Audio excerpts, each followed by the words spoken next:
하나님의 말씀은 어제에 이어서 마태복음 6장입니다.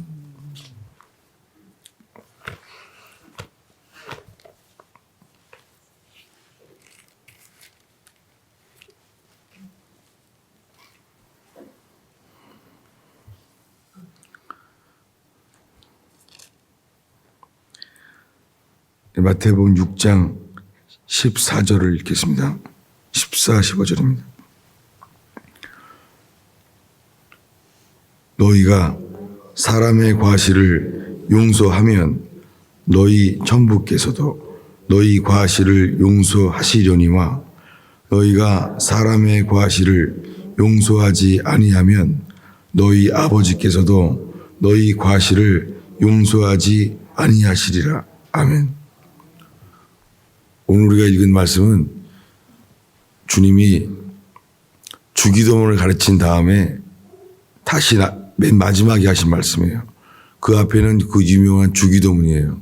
하늘에 계신 우리 아버지여, 이름이 거룩히 여김을 받으시며 나라가 임하시며 뜻이 하늘에서 이루어진 것 같이 땅에서도 이루어지이다. 먼저 주님을 위한 기도예요. 처음에 기도가 주님을 위한 거예요. 주님의 이름이 거룩히 여겨주시고 그분의 나라가 임하시고 그분의 뜻이 하늘에서처럼 이 땅에서도 이루어지는 것. 여러분, 이것을 위해서 주님이 우리를 구원하셨어요. 그 다음에는 우리를 위한 거예요. 오늘 우리에게 일용할 양식을 주시고, 세 가지는 앞에는 주님을 위한 것이고 그 다음은 우리를 위한 것이에요. 근데 이 중에서요, 이 기도를 마친 다음에 한 가지만 다시 반복했어요. 그것이 우리가 지금 읽은 거예요. 뭐냐면 용서에 대한 겁니다. 아니, 주기도문 중에서 다 가르친 다음에 그 중에 딱 한 가지를 우리에게 반복했어요. 사람의 과실을 용서하면 너희 천부께서도 너희 과실을 용서하시려니와 너희가 사람의 과실을 용서하지 아니하면 너희 아버지께서도 너희 과실을 용서하지 아니하시리라. 이거 하나만을 다시 말했어요. 우리가 우리에게 죄 지은 자를 사하여 준 것 같이 우리의 죄를 사하여 주옵시고, 요거 하나만을 다시 한번 말했어요. 여러분, 기도 가운데요, 순종이 나오는데 하나님이 우리에게 모든 인간들에게요, 순종하라고 말한 첫 번째 순종이 용서입니다. 그러니까 누구를 용서하지 않으면서 여러 가지 활동을 하는 건 순종이 아니에요. 주님이 우리에게 순종하라고 한 첫 번째가 용서입니다. 그러니까 누구를 용서 못하는데 다른 일을 열심히 한다? 이거는 불가능해요. 순종의 시작은 용서예요. 한번 보겠습니다. 고린도후서 2장입니다. 고린도후서 2장 9절부터 읽겠습니다. 너희가 범사에 순종하는지 그 증거를 알고자 하여 내가 이것을 너희에게 썼노라.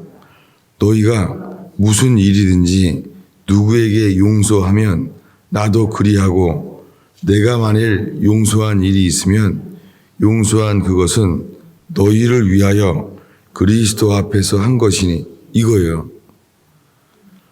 사도 바울이 너희가 범사에 모든 일에 순종하는 자인지 내가 이것을 증거로 알기 원한다. 그것이 뭐예요? 용서에 대해서 말이에요. 너희가 무슨 일이든지 누구든지 용서를 하면 나도 그렇게 한다. 이렇게 말했어요. 여러분, 순종의 시작은 용서입니다. 왜냐하면 구원의 시작은요, 주님으로부터 용서를 받는 건데, 주님이 우리가 용서를 받기 위해서는요, 다른 사람을 용서하라는 거예요. 그럼 용서를 안 하면 어떻게 되느냐? 11절로 읽겠습니다.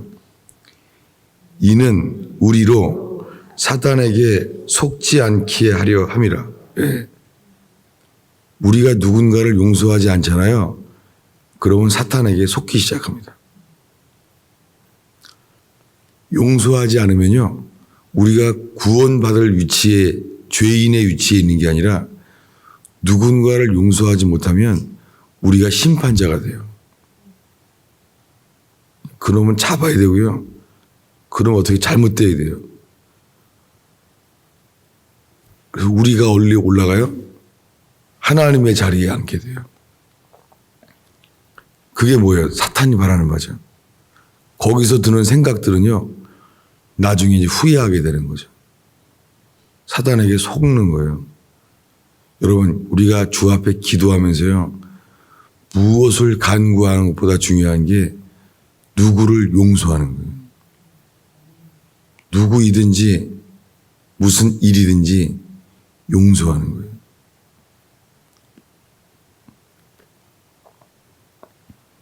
이게 순종의 시작입니다. 우리가 용서해야 될 사람을 다 용서하면 뭐가 남아요?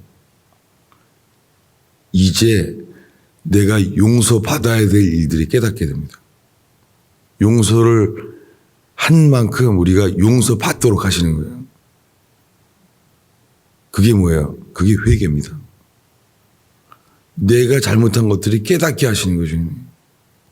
그래서 우리가 우리에게 죄 지은 자를 용서한 것처럼 우리의 죄를 용서하옵소서. 이것을 반복했어요. 이것이 뭐냐면 하나님에 대한 관계와 사람들에 대한 관계에 딱 중앙에 붙어 있는 게 용서예요. 주기도문의 첫 번째는 주님을 위한 기도고 나머지는 우리를 위한 기도인데 거기에 중간에 딱 붙어 있는 게 용서예요. 그래서 예수님이 주기도문을 가르친 다음에 용서만을 반복했어요.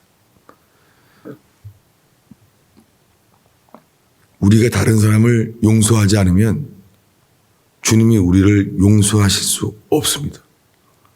왜냐하면 내가 심판자의 자리에 앉아 있는데 어떻게 용서를 해요? 근데 용서를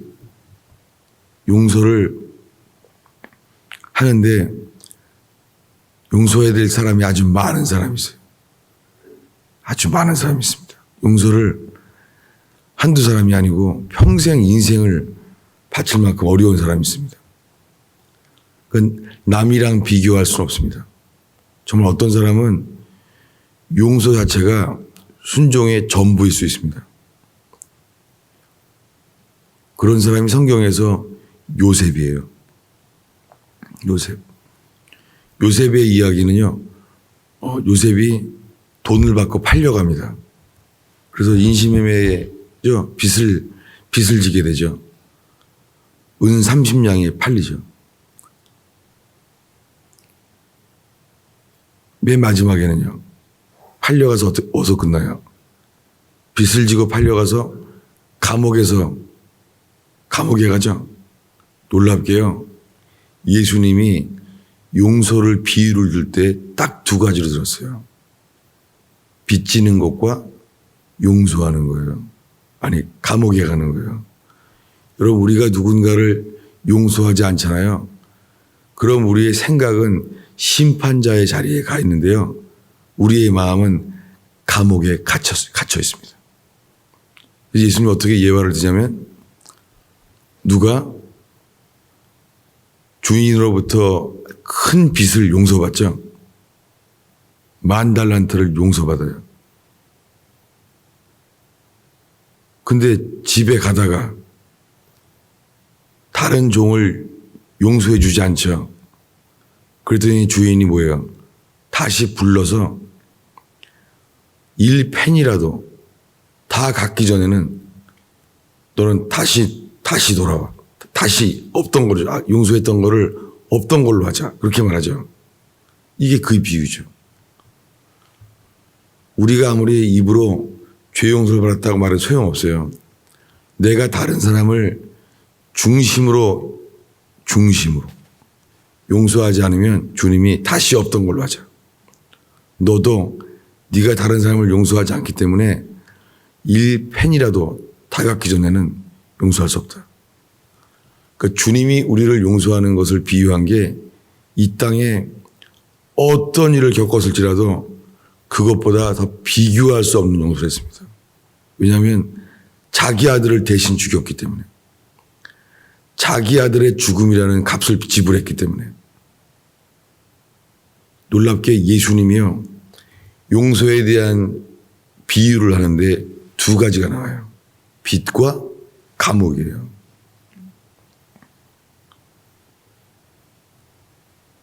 그리고 감옥에 끌려가기 전에 길에서 급히 화해하라. 그 감옥 이야기가 나와요. 놀랍게 용서에 대한 비유는요, 빚지는 것과 감옥에 갇히는 것 밖에 없어요. 그런데 예수님은 신약에서 용서에 대한 비유 두 가지예요. 빚지는 것과 감옥 가는 거예요. 여러분이 용서하지 않으면요, 우리가 마음의 감옥에 갇혀버립니다. 누군가를 용서하지 않는 만큼요, 그만큼 감옥에 오래 갇혀있게 돼요. 내가 용서받지 못하는 죄인 돼버려요. 실제로 이렇게 돼요. 내 겉으로 행동은 심판자의 자리에 앉아있는데 주님 앞에서는 뭐예요? 갇히는 거예요. 용서할 때까지 내 감옥에 갇혀 있습니다. 근데 이 이야기가요, 다 해당되는 것은 요셉입니다. 요셉이 결국은 빚 때문에 종살이 하다가 그 다음에 감옥에 갑니다. 요셉의 이야기의 모든 문제는요, 열심히 사는 거에 있지 않아요. 요셉이 돈 받고 팔려가서 얼마나 열심히 살았겠어요? 주인에게 인정받을 만큼. 열심히 살았어요. 근데 요셉이 주님으로부터 알게 된 것은요, 열심히 살아도 안 되는구나. 그냥 보디발만 바라보고 열심히 살았는데요, 보디발의 아내 때문에 감옥 갑니다. 요셉의 문제는 어디를 가든지요, 용서할 사람이 나온다는 거예요. 10 형제를 용서해야 될 판인데 종살이 하면서 열심히 살아서 일을 잘못하면요, 열심히 살면서 그래요. 두고 보자. 내가 잘 돼서 그 형들을 찾아간다. 용서가 아니죠. 내가 반드시 잘 돼서 형들에게 복수하리라. 잘못하면요, 누구를 용서하지 못하는 에너지가 삶의 근원이 되어버려요. 세상에. 남을 용서하지 못하는 마음이 열심히 사는 에너지가 돼요.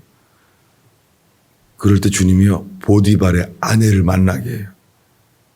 여러분들은 그냥 한 번에 실패하게 만드는 일을 받으세요. 허용하세요, 주님. 감옥 갑니다.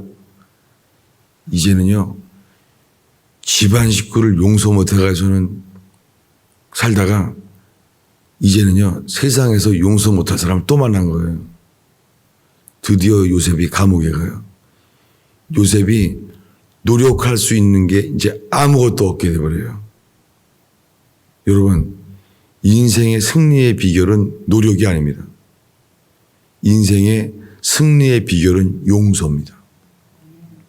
감옥에서 그가 할 수 있는 일은 하나밖에 없어요. 감옥에서 용서. 복수가 아니라 용서예요.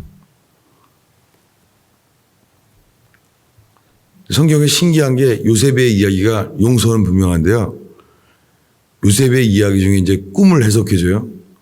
떡관원과 술관원의 꿈을 해석해줘요. 그리고 나를 기억해달라 그래요. 밖에 나가면. 네가 풀려날 텐데 나를 기억해달라 그러는데 놀라워요. 하나님이 기억지 못하게 해요. 요셉이 깨달아요. 영적인 은사로도 안 풀려요. 용서할 때까지. 여러분, 영적인 계시, 영적인 은사, 남은 풀어주는데 나는 안 풀려요. 이게 용서 못하는 사람의 특징이에요. 영적 은사가 나타나서 남들의 문제는 풀어줘요. 자기는 안 풀려요. 이제 요셉이 갈 데가 없는 거예요. 용서해야 될 사람이 감옥에서 또 생겼어요. 놀랍게 있잖아요. 그 이후에는 이제 승리해요. 여러분, 용서는 있잖아요, 인생을 회복해요. 감옥에서 그가 한 거는요, 모든 사람을 용서하는 거예요. 그때 옥문이 열려요. 영적인 은사는 도구예요. 실제 그 옥문을 여는 열쇠는 있잖아요, 용서입니다. 근데 그 이후에 있잖아요. 용서를 했으면은 나 같은 것 같아요. 그 술가론 떡가론 죽은 사람 말고 그거부터 만나려고 그래. 일로 와봐. 총리된 다음에. 그 다음에 나 같으면요. 보디발의 아내를 꼭 부를 거예요. 꼭. 야, 그거 데리고 와라야. 총리니까. 거기서 데리고 와라. 드라마에서 그게 제일 재밌을 것 같아요. 보디발이랑 보디발의 아내를 데리고 오는 거예요. 왕궁으로. 총리니까. 근데 그 얘기가 안 나와요. 전혀 안 나와요. 딱 하나만 나와요. 형제들 용서하는 거. 뭐냐면요. 여러분, 새로운 인생의 시작은요. 내가 용서했었어야 될 첫사람이 있어요. 시작. 최근 거 말고. 그게 요셉에게 누구예요? 그를 돈 받고 판 형제들이에요. 그래서 요셉이 그 형제들을 어떻게 용서했느냐의 이야기가 굉장히 길게 기록되어 있어요. 그거 마친 다음에 보디발의 아내랑 보디발은 안 나와요. 여러분, 인생에는요, 우리가 용서해야 될 첫사람이 있어요. 거의가 그것이 가족 가운데 있습니다. 거의가 가족입니다. 성령께서는 우리의 과거에 빛을 비추셔서 거기까지 가게 해요. 이게 요셉이 감옥이라는 밑바닥에 내려가서 거기에서 주님이 계시하시는 거예요. 여러분, 용서는요, 총리가 돼서 잘 된 다음에 야, 이제는 용서해라. 그렇게 하시지 않고요. 신기한 게 있어요. 용서는요, 내가 제일 비참했을 때 용서할 기회가 와요. 아멘이 안 나오네. 기분 나쁘다 이거죠. 무슨 말이냐면요. 내가 남을 용서하지 않은 채 열심히 살아야 비참한 인생 돼요. 되는 일도 없어요. 왜냐하면 용서하도록 하는 장소를 이르게 합니다. 형들은 아버지 집에서 잘 먹고 잘 살고 있는데 요셉은 열심히 사는데 계속 안 풀리고 비참해져요. 요셉이 형들을 용서한 것은 총리라는 자리에, 영적인 자리에 오른 다음이 아니라 제일 억울하고 비참했을 때 어떻게 내 인생은 이렇게 안 풀리냐. 가장 억울하고 비참한 자리에서 용서합니다. 여러분, 누굴 용서하려고 그러면요, 비참할 때가 있어요. 용서하러 갔더니 거긴 떵떵거리고 잘 살아, 행복하게. 나는 죽겠는데. 그날이 그때가 용서할 때예요. 용서해서 총리가 된 거지 총리가 되게 하셔서 용서하게 하신 게 아니에요. 그래서 용서라는 자리는 기도할 때에 주님이 우리를 낮추세요. 여러분, 기도하면 높아지는 게 아니에요. 기도하면요, 우리가 다른 사람을 용서할 수 있는 자리만큼 낮추세요. 예수님이 우리를 언제 용서했습니까?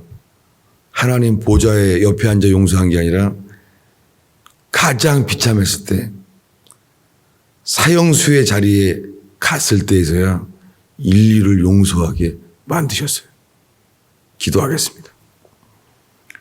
주님, 이 새벽에 우리를 기도할 때 다른 사람을 용서할 수 있는 자리까지 낮추시고 낮추셔서 생수의 강이 흐를 수 있기를 기도합니다.